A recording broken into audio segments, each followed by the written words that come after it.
ẹ̀yin èèyàn mi ẹ wò ó gbogbo ẹni tó rí Saheed Balogun pẹ̀lú Fathia níbi ìsìnkú ìyá Fathia Balogun Williams ni wọ́n sọ wípé Ọlọ́run ṣeun o wípé ìjà ti parí. Ẹ̀yin náà wò bí Saheed Balogun bó ṣe dúró ti Fathia gbágbágbá tí wọ́n sì ń bára wọn ṣeré tí wọ́n dunnú síra wọn. yóò dàrú wọn ò jẹ owó la fẹ́ fún wa lówó owó epo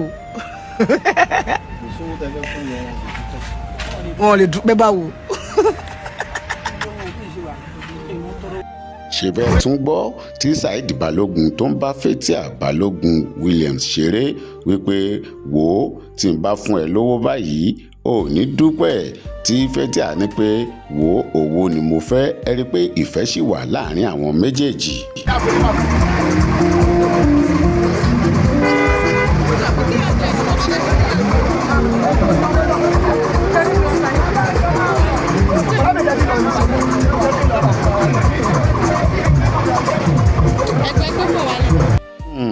ẹ̀rí Saheed Balogun ló tún bá Fathia Balogun dápàrá níbi tó ní ẹ wò ẹ bá mi fún ní wàsó ìyẹn 50,000 níbi tí wọ́n ti ń jó.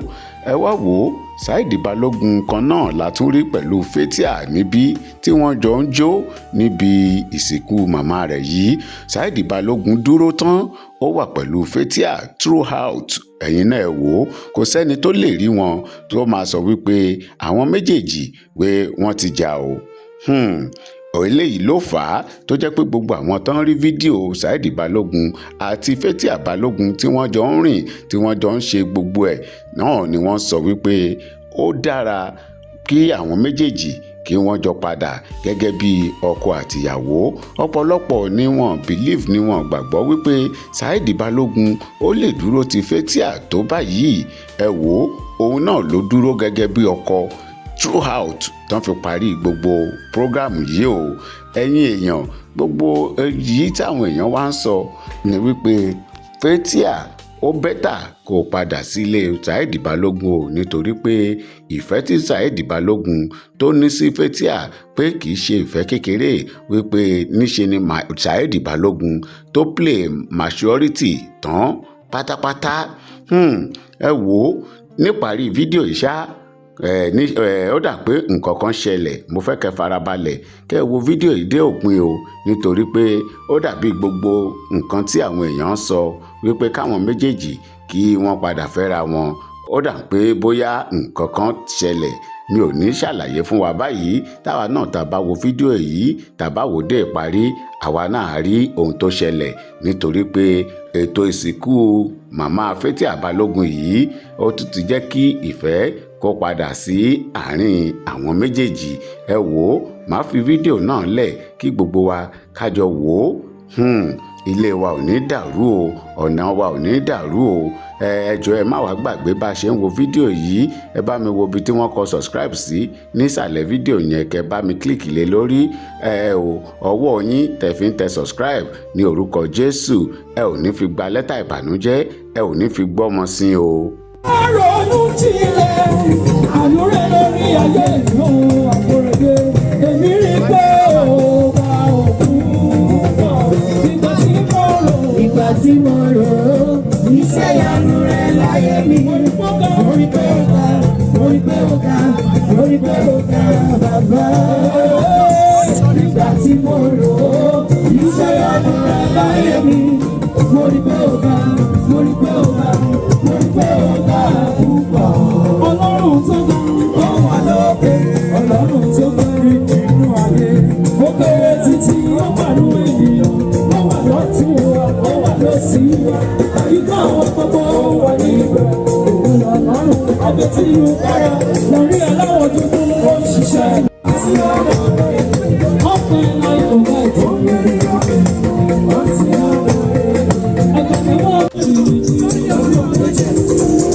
Torí mo ní bá àwọn ọmọ tí ó bá òun náà ní ọmọ tó tó bá. Ọlọ́run bá bá bá bá. Ìyá mi wọlé ẹgbẹ́ ọlọ́run bá bá ti bẹ̀.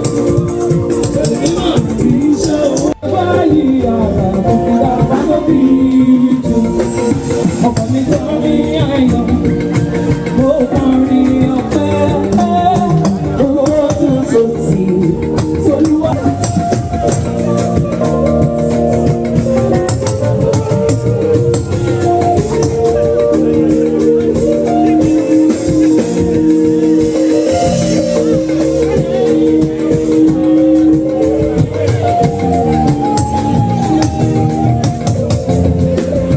Gbogbo ayé wa ní orúkọ rẹ̀ wọ́n ń kọrin. Ọlọ́run ṣáájú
ìyá tó gbomi tí lójú mi ìgbàtígbà tí gbogbo èèyàn kẹ̀yìn sí mi òun nìkan ló kù fún mi. I will forever be grateful to my mother. Ẹ jọ̀ọ́ ṣé tí aburú ṣé tí a lè sọ̀rọ̀ fẹsẹ̀ àṣekínní kan mo wá bẹ̀yìn mo bẹ̀ nítorí ọlọ́run gbogbo bí tí n bá ti gbàṣẹ yín ẹjọ́ ẹ má bínú torí mi ìléyìn kankan mọ́. mo ṣẹ̀ṣẹ̀ gbàgbọ́ wípé kò sí nǹkan tó dàbí first love láyé. In fact mo fẹ́ kẹ́ wo fídíò yìí láti ìbẹ̀rẹ̀ títí dópin kẹ́ wo ohun tó padà ṣẹlẹ̀ láàrin Saheed Balogun àti Fathia Balogun níbi òkú ìyá Fathia Balogun. ẹ wo ẹ má jẹ́ kí n sọ̀rọ̀ jù ẹ jẹ́ kí n fi fídíò náà lẹ̀ ká jọ wò ó.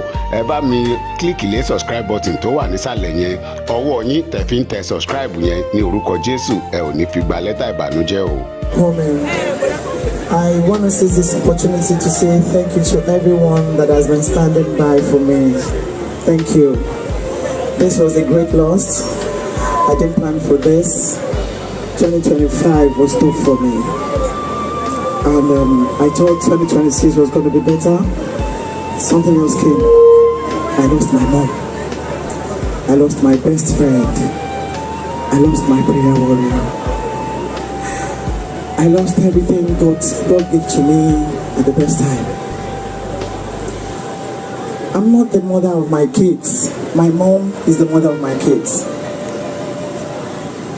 My mom was not educated, but she was a brilliant woman. Excellent woman, amazing woman. The woman that I would tell God, if there's another chance for me to come to this world, I would like her to also be my mother.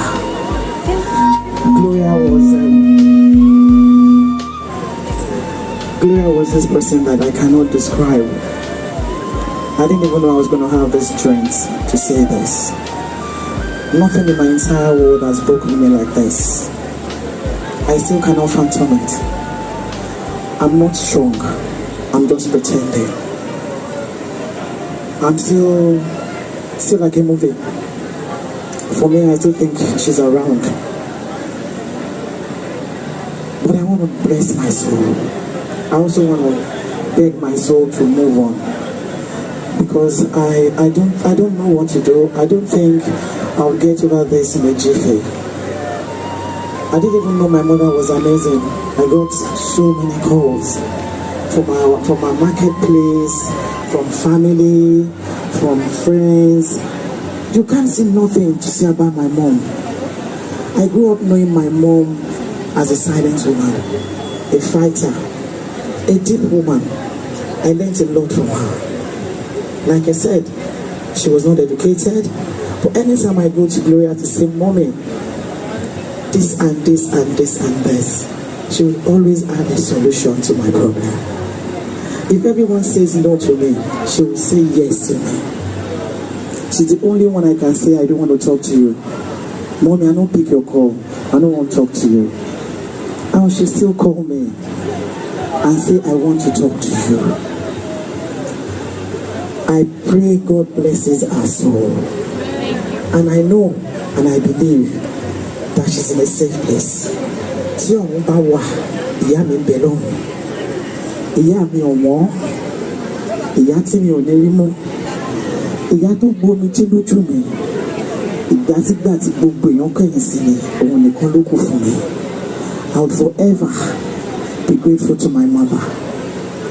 Ẹ jọ̀ọ́, mo wá tún fẹ́ bẹ̀bẹ̀.